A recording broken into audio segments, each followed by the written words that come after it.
In today's video, I'm going to teach you how to duplicate your Microsoft Loop pages. If you're building repeatable processes, recurring meeting notes, or standardized project plans, duplicating pages in Microsoft Loop is a fast, reliable way to keep everything consistent without starting from scratch every time.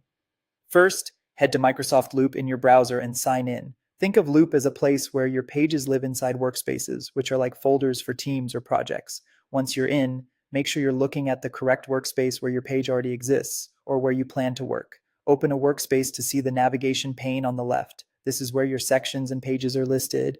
Find the page you want to reuse. You don't need to open it to make a copy, but it can help to quickly confirm it's the right one. In the Workspace navigation pane, move your cursor over the page name. Click the three dots, sometimes called the More Options menu, next to that page. From the menu, choose Duplicate. Loop will immediately create a new copy of the page in the same workspace.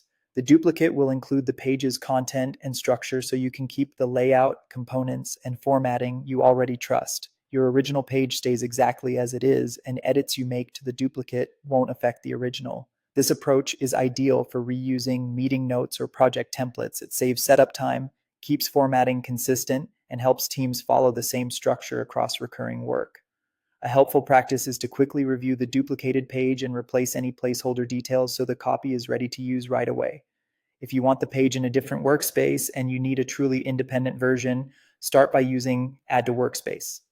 This places a link to the original page into the destination workspace so you can access it there. Once you see it in the new location, open the three dots for that linked page and choose Duplicate again. That creates a standalone copy in the destination workspace, so edits in the new version won't change the original. This method is especially useful when collaborating across teams where you want the same starting point but separate ownership and updates. If you don't see Add to Workspace or Duplicate, check that you have access to both workspaces. And that's it. Go to Microsoft Loop, open your workspace, use the three dots to duplicate, and when moving between workspaces, Add to Workspace first, then Duplicate to create an independent copy. Try it out and streamline your next meeting or project kickoff.